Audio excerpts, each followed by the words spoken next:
আসসালামু আলাইকুম, স্বাগত জানাচ্ছি চ্যানেল আই সংবাদে। সংবাদ কক্ষে আপনাদের সাথে আছি আমি প্রিয়াঙ্কা। সংবাদে শুরুতেই জানিয়ে দিচ্ছি ফ্রেশ আটা ময়দা সুজি সংবাদ শিরোনামগুলো।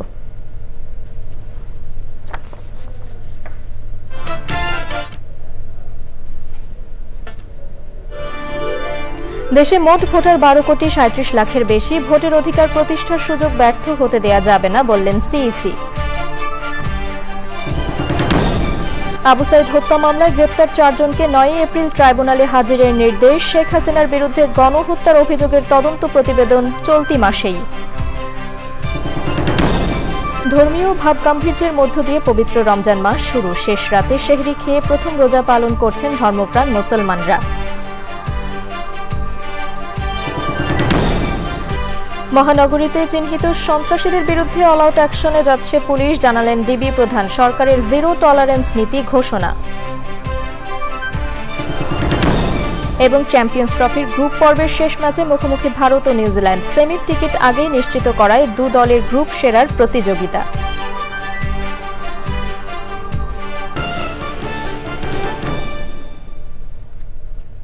সংবাদ শিরোনামগুলো জানাচ্ছিলাম। এখনকার সংবাদ আয়োজন একই সঙ্গে চ্যানেল আই এর ইউটিউব চ্যানেলে এবং চ্যানেল আই এর ওটিটি প্ল্যাটফর্ম আই স্ক্রিনে লাইভ স্ট্রিম হচ্ছে। যাচ্ছি বিস্তারিত সংবাদে। দেশে মোট ভোটার 12 কোটি 37 লাখ 32 হাজার 274 জন। চূড়ান্ত তালিকা প্রকাশ করে প্রধান নির্বাচন কমিশনার বলেছেন, রাজনৈতিক দলগুলোর কাছ থেকে আচরণবিধি বিষয়ে লিখিত নেওয়া গেলে ইসির কাজ সহজ হবে। ভোটের অধিকার প্রতিষ্ঠার সুযোগ কোনোভাবেই ব্যর্থ হতে দেয়া যাবে না বলেও মন্তব্য করেন তিনি। ভোটে অনিয়ম হলে ইসি দায় এড়াতে পারে না মত দেন নির্বাচন কমিশনাররা। খোলা মাঠে ভোট করার প্রস্তাব দেন এক কমিশনার। নাজিব বেগের রিপোর্ট। আওয়ামী লীগ শাসনামলের নির্বাচনগুলোতে অনিয়ম কারচুপির পাশাপাশি প্রশ্ন ছিল ভোটার তালিকা নিয়েও। দায়িত্ব নিয়ে বছরের শুরুতেই খসড়া ভোটার তালিকা প্রকাশ করে নির্বাচন কমিশন। ভোটার দিবসে চূড়ান্ত ভোটার তালিকা প্রকাশ করল ইসি। বর্তমানে দেশে মোট ভোটার 12 কোটি 37 লাখ 32 হাজার 274 জন। পুরুষ ভোটার 6 কোটি 33 লাখ 61 হাজার 615 জন। নারী ভোটার 6 কোটি 3 লাখ 69 হাজার 665 জন। হিজড়া জনগোষ্ঠী 994 জন। ভোটার দিবসের আয়োজনের উদ্বোধন করেন প্রধান নির্বাচন কমিশনার। পরে ভোটার দিবসের আলোচনার শুরুতে জুলাই আন্দোলনে আহতদের মাঝে স্মার্ট কার্ড প্রদান করেন সিইসি। নির্বাচন কমিশনাররা বলেন, আর কলঙ্কিত ভোট দেখতে চায় না কমিশন। ভোট স্বচ্ছ করতে কিছু প্রস্তাবও দেন তারা। যদি আমরা একটা বদ্ধ ঘরে রুদ্ধদ্বার রুমে যদি সেই ভোট অনুষ্ঠান করি, তাহলে কি সেটা স্বচ্ছ হবে? নিশ্চয় হবে না। তাই আমি চাই আমাদের এই নির্বাচনটা হোক খোলা মাঠে। এই নির্বাচন কমিশনের ছোট একটি কর্মচারী থেকে শুরু করে প্রধান নির্বাচন কমিশনার পর্যন্ত কেউ অমুকের কথায় বলেছি, অমুক প্রভাবিত হয়ে করেছি, এই কথা বলে দায় এড়াতে পারেন না। ভোট সন্ত্রাস নিয়ে সতর্ক করেন সিইসি। বলেন, সুষ্ঠু নির্বাচন নিয়ে মানুষের প্রত্যাশা বেড়েছে। ঐক্যমত্য কমিশন একটা হয়েছে না, সব দলকে যখন ডাকেন ওনারা যদি বলতে যে আপনারা কি ফ্রি ফেয়ার ক্যান্ডিডেট ইলেকশন চান, তো বলতে যে চাই, তাহলে সই করেন, ডকুমেন্টে সই করেন যে নির্বাচনী আচরণবিধি মানবেন। আপনার দলের প্রার্থী যদি কোনো উন্নয়ন করে আপনি দলীয়ভাবে অ্যাকশন নেবেন। আমাদের কাজটা কিন্তু অনেক সহজ হয়ে যাবে বলে আমি মনে করি। ভোট সন্ত্রাস করে আপাত দৃষ্টিতে জেতা যায়, কিন্তু আখেরে নিজের জন্য, দলের জন্য, দেশের জন্য সর্বনাশ ডেকে আনতে হয়। প্রধান নির্বাচন কমিশনার বলেন, অবাধ, সুষ্ঠু ও নিরপেক্ষ নির্বাচন করতে প্রতিশ্রুতিবদ্ধ কমিশন। Nazib Beg, channel I, Dhaka.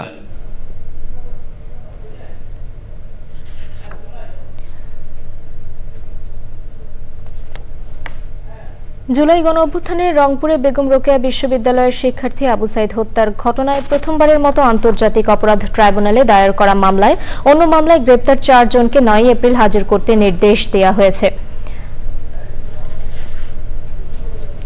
দর্শক দুঃখিত, ইবাদত বন্দেগী ও ধর্মীয় ভাবগাম্ভীর্যের মধ্য দিয়ে শুরু হলো পবিত্র রমজান মাস। রহমত, মাগফিরাত ও নাজাতের মাসে ধর্মপ্রাণ মুসলমানরা ইবাদতে মনোনিবেশ করছেন।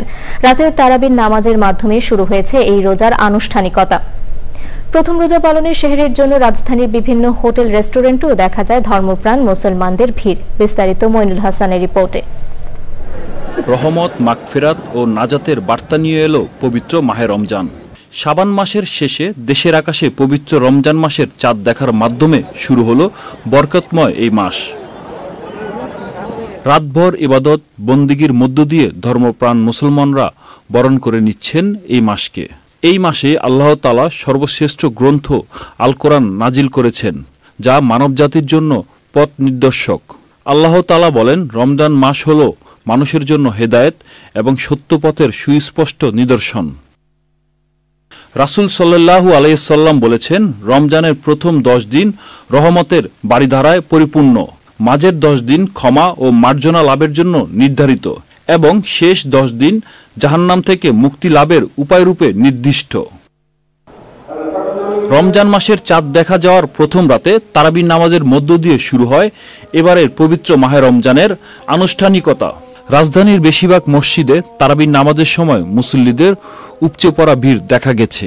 বড়দের পাশাপাশি নামাজে এসেছে ছোটরাও। আজ থেকে রোজা পালন করছেন ধর্মপ্রাণ মুসল্লিরা। রমজানের প্রথম সেহরি কেউ বাসায় পরিবারের সঙ্গে করছেন, আবার কেউ করছেন রাজধানীর বিভিন্ন হোটেল রেস্টুরেন্টে। বিশেষ করে পুরান ঢাকার খাবার গলিতে ছিল সেহরির জন্য ভোজন রসিকদের উপস্থিতি। ওই একটা ট্রেন্ডই বলতে পারেন আমাদের জন্য, যে আচ্ছা রামাদানে তার আমরা প্রথম রামাদানে আমরা আজকে বাইরে সেহরি করি। ভালো লাগতেছে অনেক, আর এখানকার নাম অনেক শুনছি। কালকে আমার আবার ফ্লাইট আছে, আমি চলে যাবো, আর এখানে আসার অনেক ইচ্ছা ছিল। আমরা ফিডব্যাক নিই কাস্টমারের থেকে, তো কাস্টমার আমাদের একটাই জানায় যে পুরান ঢাকা আসতে গেলে একটু জামটা একটু পোহাইতে হয়, এটাই ভোগান্তি। রমজান মাসের প্রথম দিন থেকেই শুরু হয়েছে ইবাদত এবং সংযমের অনুশীলন। সারাদিন রোজা রেখে সন্ধ্যায় ইফতার আর রাতে তারাবির মাধ্যমেই কাটবে রোজাদারদের সময়। Monil Hasan, channel I, Dhaka. July গণ অভ্যুত্থানে রংপুরে বেগম রোকেয়া বিশ্ববিদ্যালয়ের শিক্ষার্থী আবু সাইদ হত্যার ঘটনায় প্রথমবারের মতো আন্তর্জাতিক অপরাধ ট্রাইব্যুনালে দায়ের করা মামলায় অন্য মামলায় গ্রেপ্তার 4 জনকেই 9 এপ্রিল হাজির করতে নির্দেশ দেওয়া হয়েছে। ওই তারিখের মধ্যে এই মামলার তদন্ত প্রতিবেদন দাখিল করা হবে বলে জানান চিফ প্রসিকিউটর। একই সাথে জুলাই আগস্ট গণহত্যার অভিযোগে শেখ হাসিনার বিরুদ্ধে তদন্ত প্রতিবেদন চলতি মাসে পাওয়া যাবে বলে জানান তারা। মাঝারুল হক মান্নার রিপোর্ট। বৈষম্য বিরোধী ছাত্র আন্দোলনের সময় রংপুরে পুলিশের গুলিতে নিহত হন আবু সাইদ। আন্তর্জাতিক অপরাধ ট্রাইব্যুনালকে প্রসিকিউশন জানিয়েছে, এই ঘটনায় সরাসরি যুক্ত ছিলেন সাবেক এএসআই আমির হোসেন ও কনস্টেবল সুজন চন্দ্র রায়। আর বেগম রোকেয়া বিশ্ববিদ্যালয়ের প্রক্টর শফিকুল ইসলাম, ছাত্রলীগ কর্মী ইমরান চৌধুরী আকাশ সহ আরো অনেকে ইন্ধন জুগিয়েছিলেন। অন্য মামলায় গ্রেপ্তার থাকা ওই আসামিদের এই মামলায় গ্রেপ্তার দেখানোর জন্য আবেদন জানায় প্রসিকিউশন। এই হত্যাকাণ্ডের আগে বেগম রোকেয়া বিশ্ববিদ্যালয়ের সেই সময়ের প্রক্টর এবং ছাত্রলীগের নেতাকর্মীরা এই বৈষম্য বিরোধী ছাত্র আন্দোলনের উপরে নানান ভাবে বৈষম্য বিরোধী ছাত্র জনতার উপরে কয়েক দফায় হামলা করে, তাদেরকে বিশ্ববিদ্যালয়ের ভেতর থেকে লাঠিপেটা করে বাইরে বের করে এবং রাস্তায় যখন তারা দাঁড়িয়েছিল তখন খুব ঠান্ডা মাথায় একের পর এক গুলি করে তাকে হত্যা করা হয়। তার শহীদ হওয়ার সেই দৃশ্য সোশ্যাল মিডিয়া এবং অন্যান্য মিডিয়ার কল্যাণে গোটা দুনিয়ার মানুষ দেখেছে। 9 এপ্রিলের মধ্যে যেহেতু আবু সাইদের ঘটনাটি তদন্ত প্রায় সমাপ্ত হয়ে গেছে, 9 এপ্রিলের মধ্যেই আমরা আশা করছি আবু সাইদের ঘটনার তদন্ত রিপোর্ট এই আদালতে দাখিল করা সম্ভব হবে। জুলাই আগস্ট গণহত্যার অভিযোগে শেখ হাসিনার বিরুদ্ধে চলা তদন্ত নিয়েও কথা বলে প্রসিকিউশন। শেখ হাসিনা হত্যা সহ সব ঘটনার দায়ে তার বিরুদ্ধে আমরা সম্পূর্ণ আলাদাভাবে তদন্ত রিপোর্ট দাখিল করতে যাচ্ছি। সেজন্য শেখ হাসিনারটা আলাদাভাবেই হবে। আবু সাইদের ঘটনায় শেখ হাসিনার হুকুমের কথা সবকিছু উল্লেখ থাকবে, কিন্তু এইখানে শেখ হাসিনা বাদে বাকি যারা পারপিট্রেটর গ্রাউন্ডে ছিলেন তাদের বিরুদ্ধে রিপোর্টটা দাখিল হবে। আর মোট আসামি কত হবে সেটা তদন্ত রিপোর্ট যখন আমরা পাবো তখন বলা যাবে। এখন পর্যন্ত আমরা 4 জনকে এই মামলার অভিযুক্ত হিসাবে আজকে কোর্টের কাছ থেকে আদেশ পেয়েছি। ট্রাইব্যুনাল সংশ্লিষ্ট সংবাদ প্রকাশে সবাইকে সতর্ক থাকার আহ্বান জানিয়েছেন চিফ প্রসিকিউটর। মাঝহলক Manna, channel I, Dhaka. Dhaka metropolitan পুলিশের ডিবি প্রধান রেজাউল করিম মল্লিক বলেছেন, রমজান মাসে রাজধানীতে চিহ্নিত সন্ত্রাসীদের বিরুদ্ধে অল আউট অ্যাকশনে যাচ্ছে পুলিশ ও গোয়েন্দারা। এক ব্রিফিংয়ে অপরাধের ক্ষেত্রে জিরো টলারেন্স নীতির ঘোষণাও দেন তিনি। ডিএমপির মিডিয়া সেন্টার রমজান উপলক্ষে আইন শৃঙ্খলা পরিস্থিতি নিয়ে সংবাদ সম্মেলনে তিনি আরও বলেন, রোজার সময় রেল স্টেশন, বাস ও লঞ্চ টার্মিনাল সহ বিভিন্ন স্থানে মানুষের উপস্থিতি বাড়ে। এসব জায়গায় নাশকতা ঠেকাতে গোয়েন্দা নজরদারি বাড়ানো হয়েছে।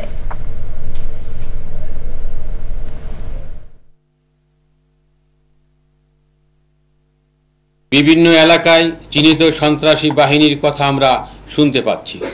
তাদের বিরুদ্ধে আমরা অল আউট অ্যাকশনে যাচ্ছি।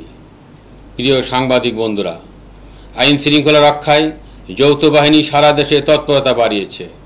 অন্যান্য নিরাপত্তা বাহিনীও মাঠে আছে। সেখানে গুরুত্বপূর্ণ ভূমিকা রাখছে আমাদের অহংকার বাংলাদেশ সেনাবাহিনী।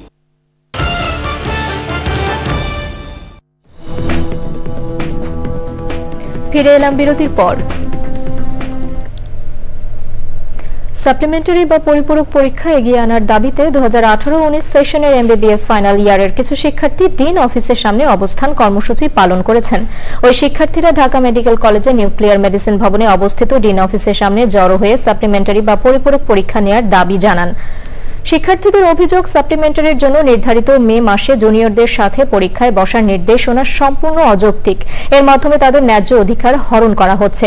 তবে কর্তৃপক্ষ বলছে, নভেম্বর মাসের পরীক্ষায় যে শিক্ষার্থীরা অকৃতকার্য হয়েছেন, মে মাসে সাপ্লিমেন্টারি পরীক্ষা নির্ধারিত সময়ে জুনিয়রদের সাথে পরীক্ষা দেবেন তারা। এতে সম্মানহানির কোনো বিষয় নেই। শিক্ষার্থীদের দাবি অনুযায়ী মে মাসের আগে সাপ্লিমেন্টারি পরীক্ষা নেওয়ার সুযোগ নেই বলেও জানিয়েছে সংশ্লিষ্ট কর্তৃপক্ষ। নির্ধারিত সময়ের আগে পরীক্ষা নিলে এই শিক্ষার্থীরা বিএমডিসি সনদ এবং দেশের বাইরে উচ্চতর শিক্ষার ক্ষেত্রেও জটিলতায় পড়তে পারে বলে কর্তৃপক্ষ জানিয়েছে। যুদ্ধবিরতি ও বন্দি বিনিময় চুক্তি অনুযায়ী গাজায় দ্বিতীয় ধাপের যুদ্ধবিরতিতে রাজি হয়নি ইসরায়েল। হামাস বলছে, ইসরায়েল প্রথম ধাপের যুদ্ধবিরতির মেয়াদ বাড়াতে এবং জিম্মিদের মুক্তি নিশ্চিত করতে আগ্রহী। তবে ইসরায়েলের এই প্রস্তাব প্রত্যাখ্যান করেছে হামাস। গত 19 জানুয়ারি প্রথম ধাপে 42 দিনের যুদ্ধবিরতি শুরু হয়। এই সময় উভয় পক্ষের বন্দি বিনিময় হয়।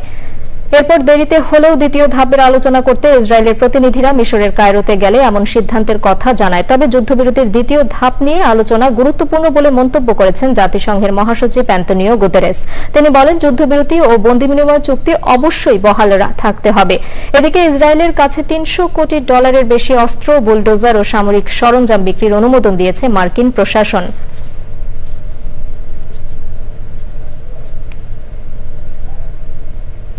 এবারে নিটোল টাটা কৃষি সংবাদ।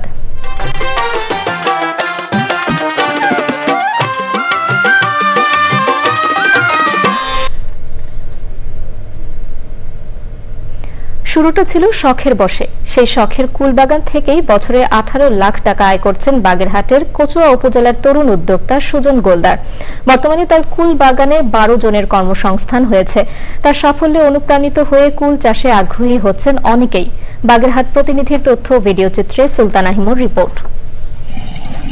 ফলের ভারে নুয়ে পড়া গাছগুলোর প্রায় প্রতিটিতেই ধরেছে 10 থেকে 15 কেজি করে বিভিন্ন জাতের কুল।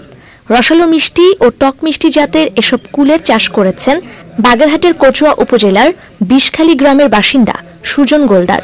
ব্যাংক কর্মরত সুজন 4 বছর আগে শখ ও নিজের পরিবারের চাহিদা মেটাতে বসতবাড়ির আঙিনায় 20টি বল সুন্দরী জাতের কুলের চারা রোপণ করেছিলেন। এখানে আমি 5টা ভ্যারাইটি নিয়ে কাজ করতেছি। আমি আশা করতেছি 2400 গাছ থেকে আমি 18 লাখ ক্রস করব এবং গত 1 মাস আগের থেকে আমি হারভেস্ট শুরু করছি। প্রত্যেকদিন বাগেরহাট পুলিশপুর থেকে পাইকাররা আসে এবং তারা এসে সকালে কুল তুলে নিয়ে যায়। ভার্মি কম্পোস্ট সহ বিভিন্ন জৈব সার ব্যবহার করে গাছ তৈরি করেছেন এখানকার শ্রমিকরা। বেশিরভাগই আমরা জৈব সার ব্যবহার করি, আর যখন বেশিরভাগ পোকা আক্রমণ করে তখন আমরা একটু কীটনাশক ব্যবহার করি। দৃষ্টিনন্দন এই বাগান দেখতে প্রতিদিন ভিড় করছেন অনেক দর্শনার্থী। মোড়েলগঞ্জ উপজেলা পিরোজপুর জেলায় এখান থেকে আসলে যে বড়ের চাহিদা আছে সেগুলোর বড় একটা অংশ এখান থেকে পূরণ করা হয়। জেলায় এবছর 336 হেক্টর জমিতে কুল চাষ হয়েছে বলছে কৃষি বিভাগ। আমাদের এই বাগেরহাটের জলবায়ু ঝুঁকিপূর্ণ এলাকায় কুল চাষের ব্যাপক সম্ভাবনা আছে এবং ওই উদ্যোক্তাকে দেখে অনেকে এই চাষে এগিয়ে আসবে বলে আমি আশা করি। সুজনের মতো কৃষি উদ্যোক্তাদের হাত ধরে কুল চাষ বাগেরহাট জেলায় আরো ছড়িয়ে পড়বে এই প্রত্যাশা সংশ্লিষ্টদের। Sultana Himu, channel I. এবারে প্রকৃতি সংবাদ।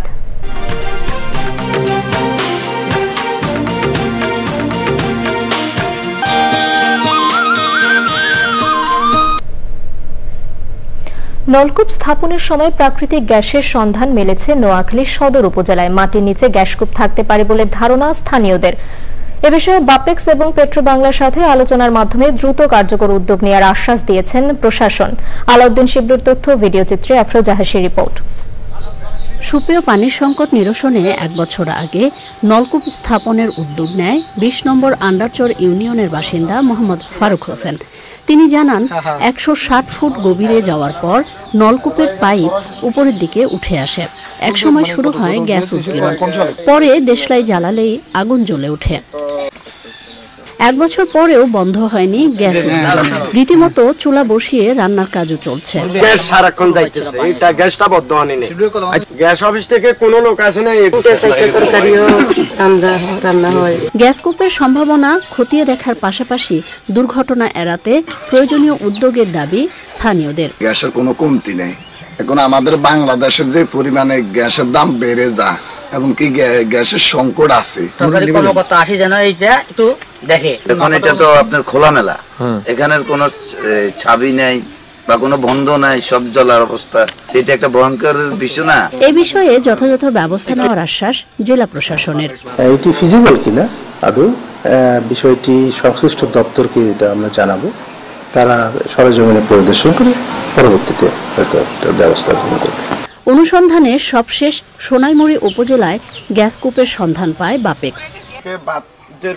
আফরোজা হাসি, প্রকৃতি ও জীবন ডেস্ক, চ্যানেল আই।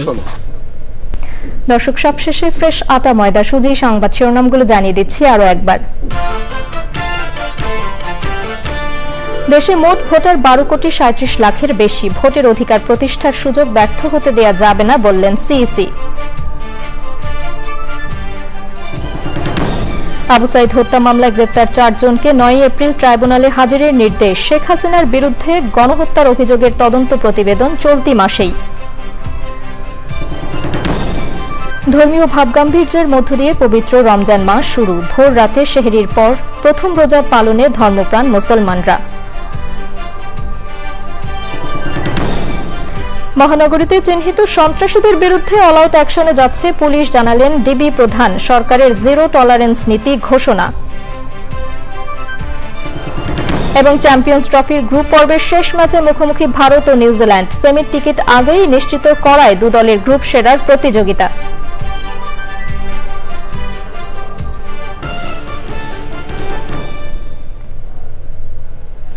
চ্যানেল আইয়ের সর্বশেষ সংবাদ জানতে ভিজিট করুন channelionline.com এ। যুক্ত থাকুন আমাদের সোশ্যাল মিডিয়া প্ল্যাটফর্মগুলোর সাথে।